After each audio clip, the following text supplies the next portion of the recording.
we're going to talk about blizzards. This is another severe weather condition.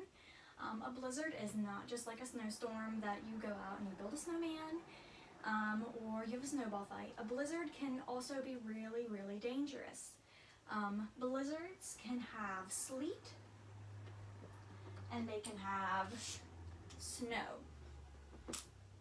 So what is the difference between sleet and snow? Just think about that for a second. You've probably heard somebody say this before. Maybe you've heard it on the TV, or maybe you've heard somebody in your family say, oh, it's sleeting outside, or oh, it's snowing outside. You guys probably know what snow is. So, snow, that's frozen rain.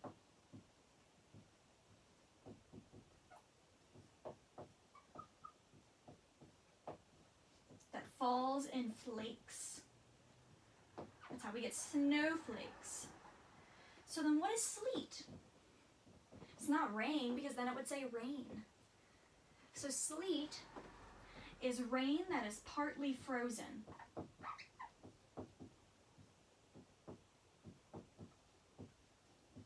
So it's a little bit frozen, but it's also still a little bit of rain. I'll move this over a little bit.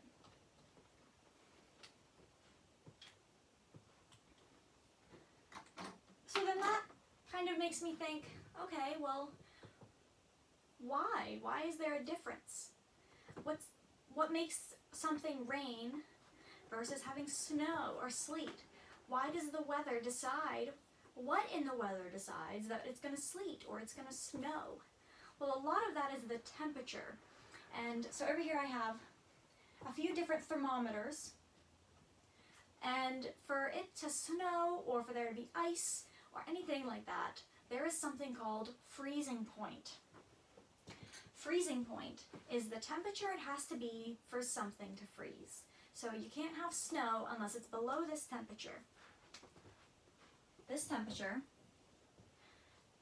can't write with that marker. This temperature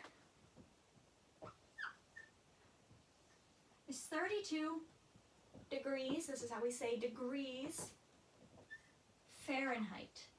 This is our measurement of temperature, just like how we have inches and centimeters for measuring length. For measuring temperature, we say Fahrenheit. There are other places that use the word Celsius, but we use Fahrenheit. So, in order for there to be snow, it has to be 32 or below. That is freezing point. 32 degrees is freezing point. So let's look at these thermometers. Let's talk about how we read a thermometer. And is this below freezing point? So, up at the top we see that we're measuring this with Fahrenheit. This is degrees Fahrenheit. So, depending on how hot or cold it is, this red part will be up or down. If it's warmer, it'll be up. If it's colder, it'll be down lower. And then we see our numbers on the side. This is the temperature. So we go up and find where the red stops. It stops at 90. So it's 90 degrees Fahrenheit out with this temperature, or with this thermometer. So this day is a really hot day. It's a day to probably go swimming. So is 90 degrees Fahrenheit below freezing point, which is 32 degrees Fahrenheit. It is not below freezing point. It is way above freezing point. Let's look at this one. So, we're measuring in degrees Fahrenheit. And so we're going to look where the red stops. Well, it doesn't stop at one of these numbers, so it's somewhere in between. So let's look. Well, 2, 4, 6, 8, okay. So we have to count by twos on these lines. Count by twos. 2, 4, 6, 8, 10. That's how I know we have to count by twos, because there's 10 in between that. So 2, 4. It's at the second line in between the 30 and the 40. So then that means it is 34 degrees Fahrenheit. Is it below freezing, which is 32 degrees Fahrenheit? It's 34. It is not below freezing. It's really, really close, but it's not below freezing.